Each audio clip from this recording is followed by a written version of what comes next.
Malam itu di tengah hutan gunung gede yang gelap dan dingin, aku melihat Pak Rudi berciuman dengan seorang pria asing di belakang tenda kami. Aku tak pernah menduga bahwa momen itu akan membuka pintu rahasia yang mengubah seluruh hidupku sebagai pria yang selama ini menyembunyikan perasaannya. Angin malam bertiup kencang membawa aroma daun basah dan tanah lembab, tapi dadaku justru terasa sesak. Aku, Andi, 20 genep tahun, baru saja tiba di lokasi perburuan ini 2 hari lalu atas permintaan ayahku yang sedang sakit di rumah sakit Surabaya.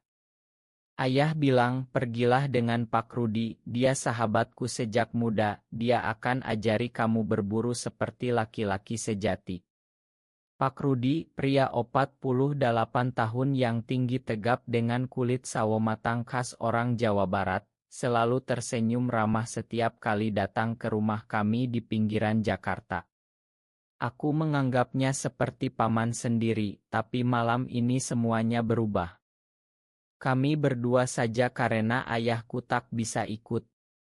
Perjalanan dari Jakarta ke Gunung Gede memakan waktu hampir 6 jam dengan mobil pickup tua Pak Rudi. Sepanjang jalan kami mengobrol ringan tentang pekerjaanku sebagai akuntan di kantor swasta, tentang adikku yang baru kuliah, dan tentang betapa ayahku selalu ingin aku menjadi pria yang bertanggung jawab. Pak Rudi mendengarkan dengan sabar, sesekali tertawa sambil mengisap rokok kreteknya. Saat tiba di Basecamp, kami mendirikan tenda di tepi sungai kecil yang jernih. Siang harinya kami berburu rusa kecil, berjalan menyusuri jalur setapak yang licin karena hujan semalam. Pak Rudi mengajarkanku cara membaca jejak hewan, cara memegang senapan angin dengan benar, dan cara menghormati alam. Kamu harus kuat, Andi, katanya sambil menepuk bahuku. Dunia ini keras, tapi kalau kita punya teman sejati, kita bisa hadapi apa saja. Sore hari kami memasak nasi goreng sederhana di atas api unggun. Malam semakin larut, aku berbaring di dalam tenda sambil mendengar suara jangkrik dan aliran sungai. Pak Rudi bilang dia mau keluar sebentar untuk buang air. Aku tak sengaja bangun karena haus, lalu keluar tenda tanpa suara. Itulah saat aku melihatnya. Di bawah cahaya bulan yang temaram, Pak Rudi berdiri dekat pohon besar, dan seorang pria muda tinggi dengan rambut pendek hitam sedang memeluknya erat. Mereka berciuman lama, penuh perasaan. Aku membeku di tempat. Kaki aku seperti terpaku ke tanah basah. Siapa pria itu? Kenapa Pak Rudi, sahabat ayahku yang kelihatan begitu normal, melakukan ini? Aku mundur pelan-pelan, kembali ke tenda dengan jantung berdegup kencang. Sepanjang malam aku tak bisa tidur. Pikiran aku berputar-putar.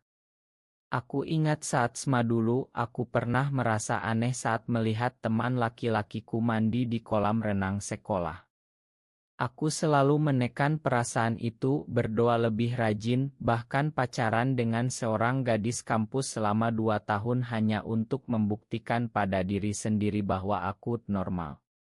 Tapi sekarang, melihat Pak Rudi, semuanya seperti meledak. Apakah ayahku tahu? Apakah ini hanya kesalahpahaman? Pagi harinya, Pak Rudi bangun seperti biasa, menyapa aku dengan senyum lebar sambil menyiapkan kopi hitam panas. Tidur nyenyak, Dik, tanyanya. Aku hanya mengangguk, tak berani menatap matanya. Kami melanjutkan perburuan, tapi setiap langkah terasa berat. Aku bertanya-tanya, apakah hari ini pria asing itu akan muncul lagi. Dan yang lebih menakutkan, mengapa hatiku justru merasa penasaran, bukan jijik.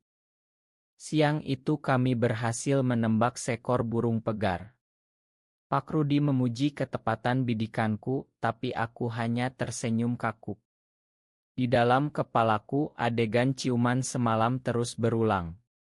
Aku mulai memperhatikan gerak-gerik Pak Rudi lebih teliti, cara dia tertawa, cara dia menyentuh bahuku saat memberi instruksi, dan tatapannya yang kadang terlalu lama. Apakah dia menyadari aku melihatnya? Atau ini semua kebetulan? Hutan Gunung Gede terasa semakin sempit, padahal langit biru cerah dan angin sepoi-sepoi. Aku tahu perjalanan ini baru saja dimulai, tapi sudah membawa beban yang tak terduga. Pagi kedua di gunung, kami berjalan lebih jauh menyusuri jalur menuju puncak kecil yang jarang dikunjungi wisatawan.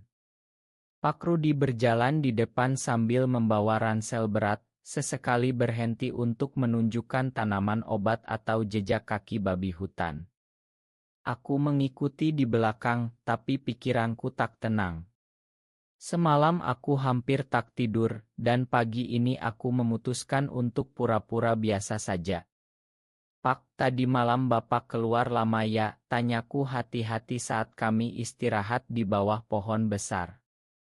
Pak Rudi berhenti mengunyah roti tawarnya, menatapku sebentar lalu tersenyum.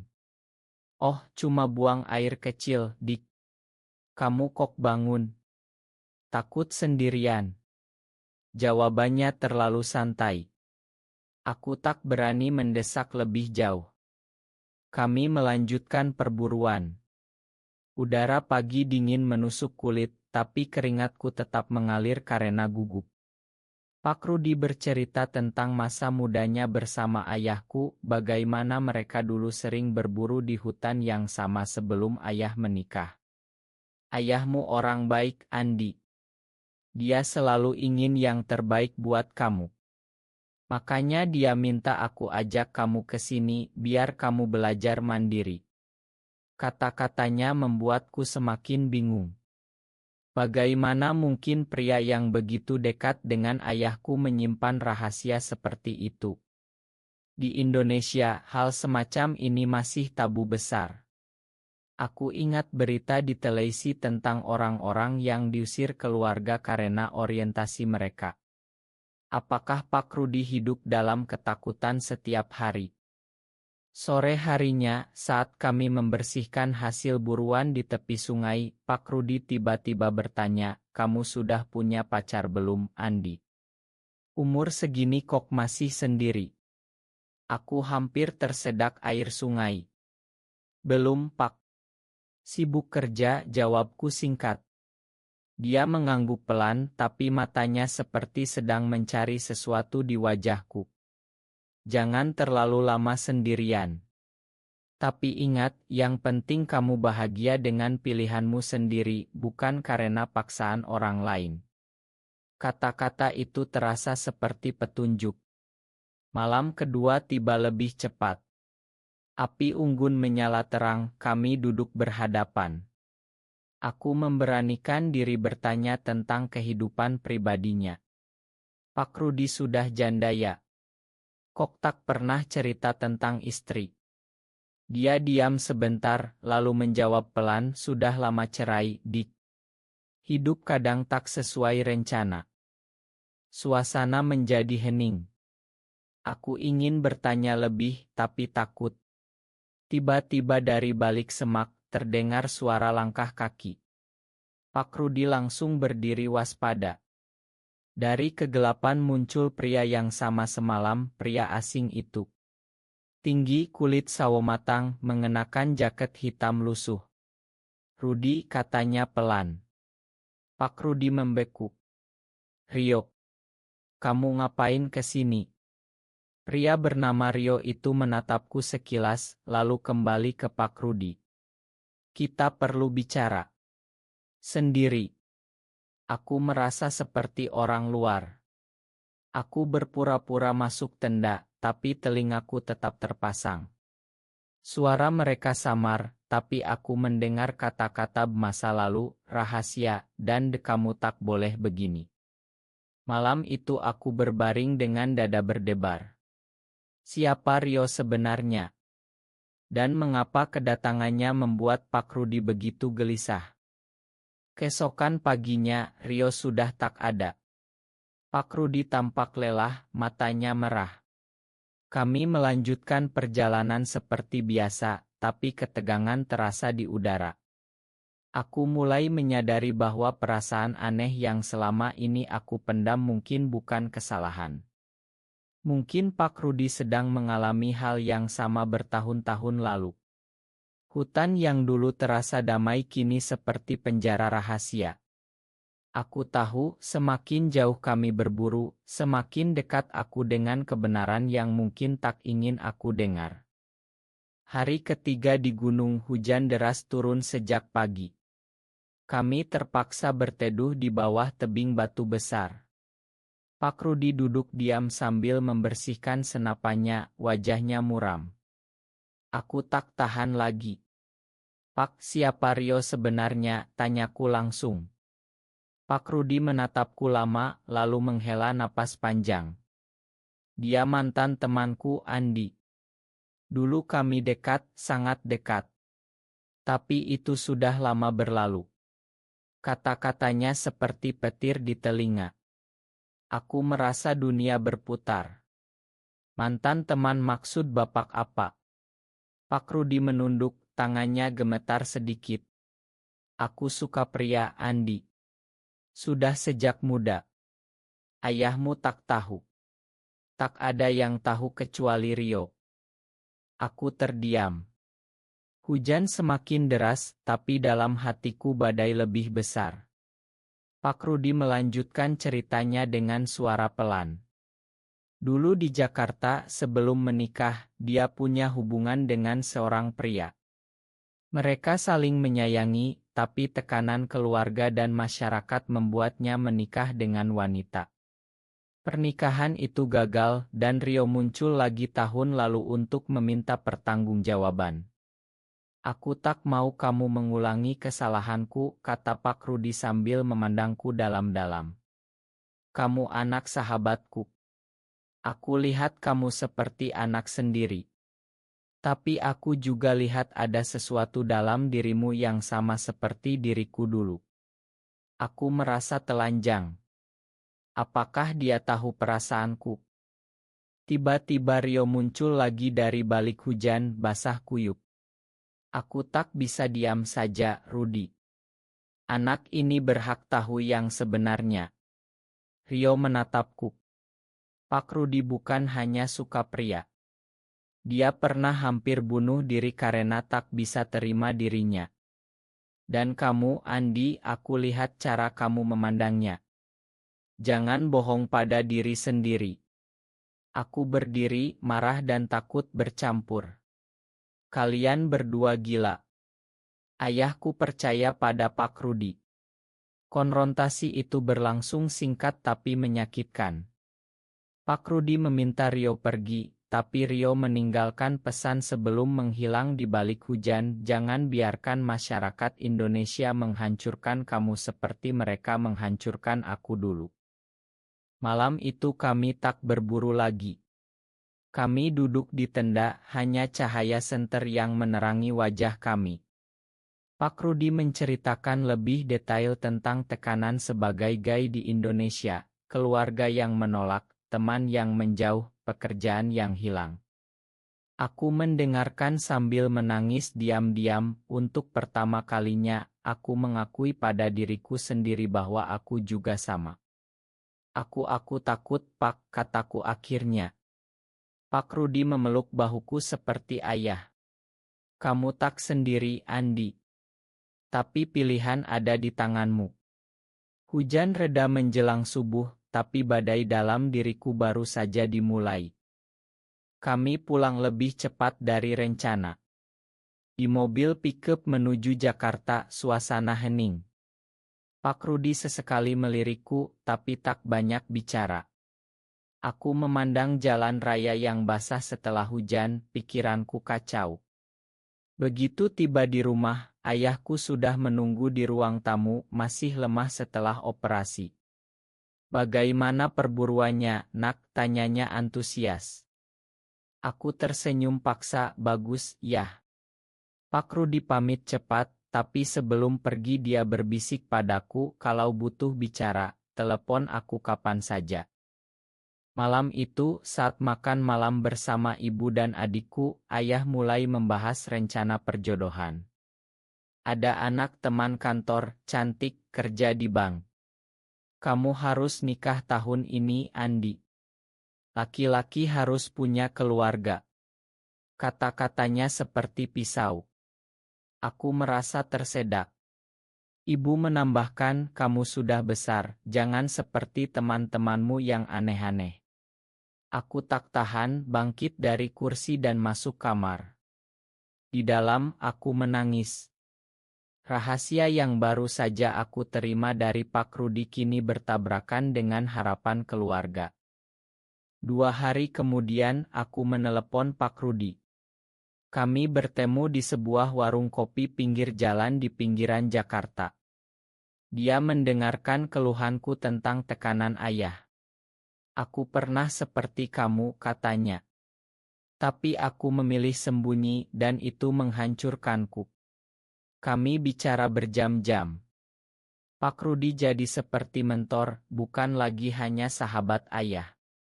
Tapi semakin dekat, aku sadar perasaanku padanya bukan cinta romantis, melainkan kekaguman dan rasa aman. Rio muncul lagi di warung itu secara tak terduga. Aku ikuti kalian dari gunung, katanya. Aku ingin minta maaf atas cara aku muncul kemarin. Rio ternyata tinggal di Bandung bekerja sebagai pemandu wisata. Dia cerita tentang komunitas kecil gay yang saling mendukung di Indonesia tanpa terang-terangan. Aku merasa ada harapan. Tapi saat pulang, ayah menelepon marah. Kenapa kamu sering keluar sama Pak Rudi? Ada yang aneh di sini. Konflik keluarga mulai muncul. Aku harus memilih, terus sembunyi atau mulai jujur pada diri sendiri. Malam itu aku tak bisa tidur, memikirkan masa depan yang tak pasti di negeri yang masih banyak prasangka. Seminggu setelah pulang, aku memutuskan pergi ke Bandung menemui Rio. Kami duduk di kai kecil dekat stasiun, minum es teh manis sambil bicara panjang. Rio cerita tentang perjuangannya, keluar dari rumah saat umur 22, hidup susah, tapi akhirnya menemukan kedamaian dengan menerima diri. Kamu tak harus teriak di depan semua orang, Andi. Mulai dari yang kecil, terima dirimu dulu. Kata-katanya menyentuh. Aku mulai terbuka tentang masa lalu, tentang perasaan yang selalu aku tekan sejak remaja. Sementara itu, di Jakarta, situasi semakin tegang. Ayah mendengar rumor dari tetangga bahwa aku sering keluar malam. Dia marah besar, kamu jangan seperti orang-orang yang rusak moral. Nikah atau keluar rumah. Ibu menangis, adikku bingung. Aku merasa terpojok. Pak Rudi datang ke rumah sebagai penengah, tapi ayah malah menuduhnya mempengaruhi aku.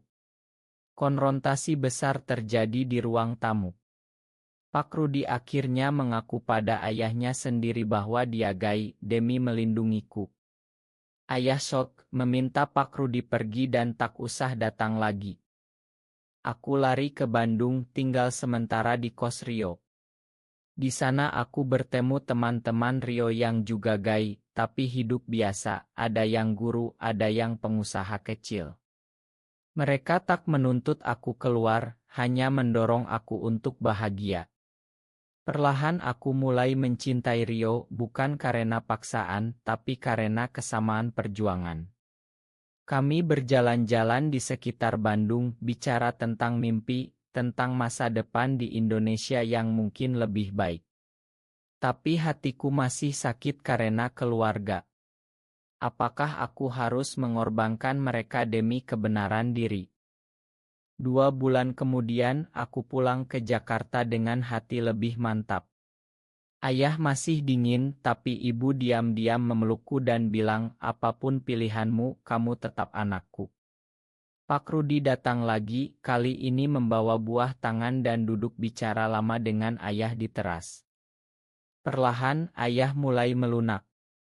Bukan karena langsung menerima, tapi karena melihat aku lebih tenang dan bertanggung jawab. Aku tak langsung bilang pada ayah bahwa aku gay, tapi aku mulai menolak perjodohan dengan halus. Rio datang ke Jakarta akhir pekan. Kami berjalan di tepi pantai Ancol saat senja, angin laut bertiup sepoi. Dia memegang tanganku pelan di bawah cahaya matahari terbenam yang kemasan. Untuk pertama kalinya aku merasa damai, tak lagi takut. Pak Rudi menjadi teman sejati yang selalu mendukung dari jauh. Perjalanan berburu yang dulu penuh kejutan kini menjadi titik balik hidupku.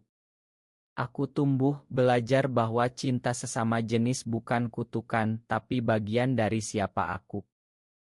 Masyarakat Indonesia masih banyak yang tak mengerti, tapi aku tak lagi sembunyi dari diri sendiri. Aku mulai aktif di komunitas kecil secara diam-diam, membantu yang lain yang sedang berjuang. Keluargaku perlahan belajar menerima. Ayah tak pernah bilang lemah, tapi dia tak lagi memaksa aku menikah. Itu sudah cukup untuk awal. Apakah mencintai sesama jenis selalu harus melawan norma masyarakat demi kebahagiaan sejati, atau justru kita harus mengorbankan diri demi keluarga? Benar atau salah?